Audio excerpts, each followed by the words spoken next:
Hi everyone, I'm Ken from Crypto Trading KS and BORSOG Trader.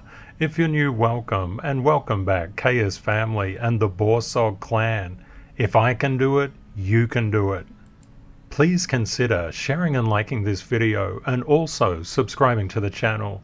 We would love to have you as a part of our globally extended KS family. Rule 829, percentages, not price.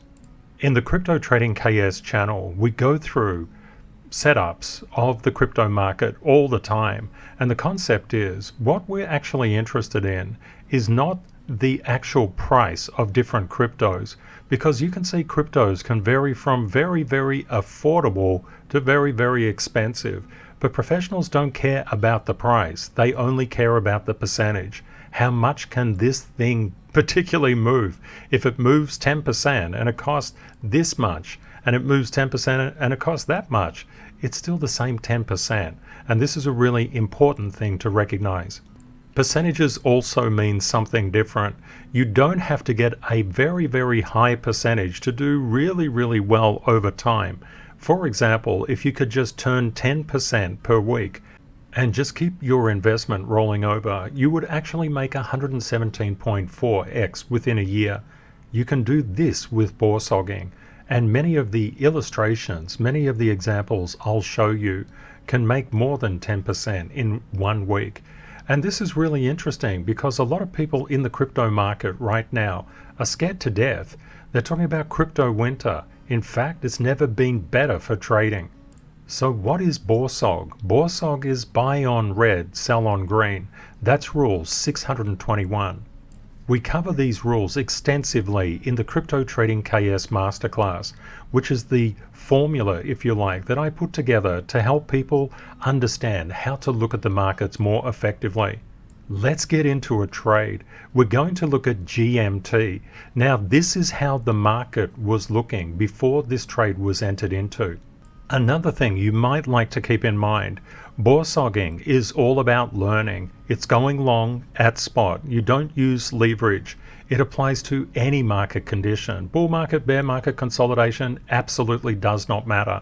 And it's about trading, timing your entries and exits into the market, which is vitally important if you're an investor. And of course, it's even more so if you're a trader. What is GMT, or Green Metaverse Token? That's the governance token of STEPN, a move to earn health and fitness application. Users equipped with sneaker NFTs can move outdoors and earn tokens and NFT rewards. STEPN has a built-in wallet swap, marketplace and rental system that allows non-crypto users to be onboarded to STEPN. Please note that I don't recommend any of these particular things that I trade. Just do your own research. It's really important to match your investment and your trading to your personal style. Let's have a look at what I did here. This is an example when GMT, Green Metaverse Token, was coming back. I placed an order in here on the 22nd of June. Then I placed another order as it broke below that particular support, and then another order as it came down to this particular area. And then I sat on it and just placed a sell order up here. Let's go through the mechanics of this trade.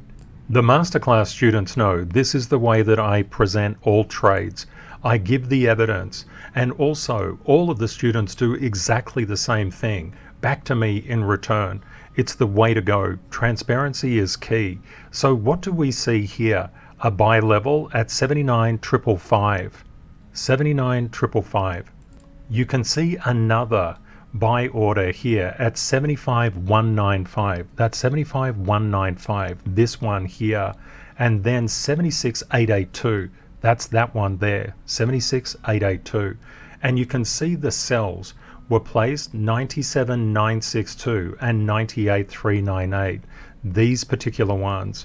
Let's have a look at the totals. So we can see these sell orders totaled 1144, 80, 20, 18, and the buys 899, 82, 88, 66. You can see that the buy orders invested amount 899, 82, 88, 66, and the return amount exactly the same, 1144, 80, 2018.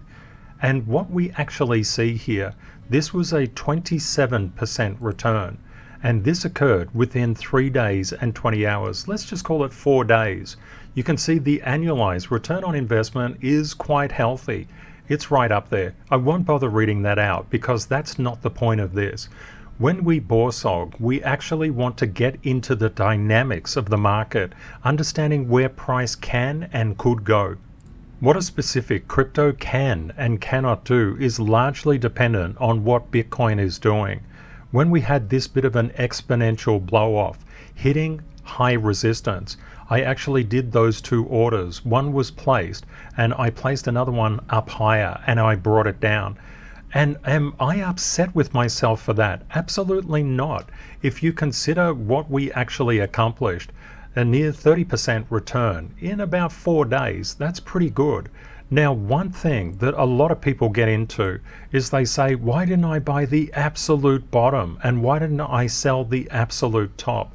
Getting into the sweet spot of any trade is the way to go. And the other thing to note, these particular sell levels are here because this is the main area of resistance. Of course, it could overshoot that. But if it didn't overshoot quickly as I anticipated it to do, what actually happens is this acts as a ceiling. Basically, this resistance level tells people, I'm not paying any more for that. You can get a euphoric rise through, but sometimes you just take the win, and it's the better thing to do. As you saw, price came down after that anyway. As traders and professional investors, we always think with 3-dimensional thinking. What will we do if price goes up? How do we actually exit out? What happens if price moves against you? What do you do then? You must have a strategy for these things. As you're learning to borsog, it's really important that you don't put too much money into it. I just say just use coffee money, because what you're actually trying to do, you learn all of these things. If there's $1, $100, $10, $1,000, 10,000, 100,000 on a particular level, you learn the same lessons. Believe it or not, that's why paper trading sucks and borsog is awesome. The other thing is, what if price just goes flat and goes horizontal and you just say, yeah, I'm so bored with this trade.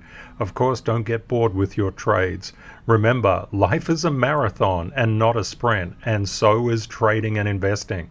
So just think about it like this. You put your hard-earned dollars at these particular points. It's real. It's really happening, and you have real emotions. What happens when price is coming up like this? Most people will actually raise the bar on their sell orders, and the sell orders will become very flexible right up here. And then what does price do? It collapses down, and then they end up selling for less than what they could have got. You just go with the probability. One question is, why did I place it up so high? That's a long way up. Why did I do that? Because I felt this is a very spiky particular crypto. Look at these exponential movements that you tend to get.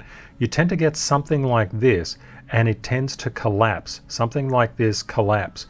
I felt that that was a very fair level, especially as it was hitting a resistance level. You'll learn so many things inside the masterclass. A lot of people get really angry with themselves if they miss a top. Please don't do that. You want to get out of self-doubt and self-sabotage. Have a really positive attitude about what's happening in the market. Just assess what is likely based on the personality of that crypto. And don't forget, everybody goes through zone 1, self-doubt, and zone 2, self-sabotage. And the hallmark of self-sabotage is blame. Blame is the single most toxic human emotion on the planet in existence. Literally, I made a quote about it. Blame is the most toxic of all human emotions. Blame shuts down learning. You must learn if you're to get into zone 3, which is consistent profitability. Learning is so underrated, but the market doesn't know you. The crypto market doesn't know your backstory. It doesn't know what you're using the money for. It doesn't know how important the money is. It doesn't know anything. It's just some kind of independent entity. If you get really, really angry, you'll actually close down your learning capabilities. You always want to open learning up. Realistically, the best way to do this is understand there's just a lesson in the loss, and losses are just the cover charge of markets. If you want to live a life of financial freedom, you have to pay the cover charge, but you want to keep it as small as possible. That's why I suggest just use coffee money until you're getting the hang of borsogging. And just please do not use leverage until you're a professional. When you're a professional, consistently profitable, please do anything you want because it doesn't matter. You're a professional. And then when we talk about zone 4, this is where happiness comes in. We get to zone 4 when we realize money is the output of skill. Now you'll notice that zone 1 and zone 2 are red. They're the learning zones. Zone 3 is the knowledge zone, like caution on a traffic light. And the meaning zone, the happiness zone, is the green one. Next time you look at a particular traffic light, please just bear this in mind. Learning, knowledge and mastery, meaning, they're so fantastic. Just get to the green light as soon as you can. As a BORSOG trader, we understand that opportunities reset daily. If people get caught in blame, they cannot see opportunities. They will dephase with the market because they'll want to be certain, and they'll probably be certain they're buying at the top and selling at the bottom. You don't want that. Just get rid of blame. Do anything you can to get rid of it. Blame is a curse to the human race. And also remember, if I can do this, you can do this. Just start small and scale. Don't leverage. Just use coffee money first to learn. And you can say this to yourself to get you into zone 3 and zone 4 thinking. I am worthy of success, happiness, and financial prosperity. That will fight self-doubt and self-sabotage. To get to zone 3, I win or learn. I analyze each trade. I look for the lesson. This is classic zone 3 behavior. I'm 100% responsible and never blame. You know, blame is a destructive emotion. It kills everything in its path. Please, whatever you do, steer away from blame. I've been in the financial markets for more than 3 decades. Of course I blamed when I first was learning about all of this decades and decades ago. Absolutely, everybody does. But if you stay there, it will destroy your life and it will destroy your profitability. And remember, knowledge and experience create fearlessness. If you understand the patterns of what you're looking at, how different things play out, you will become fearless. And people will say, how could you do that? That's so fearless. You just have that knowledge and experience, and you don't blame. Most importantly, don't blame. I hope you've enjoyed this trade, and I look forward to seeing you in the next one.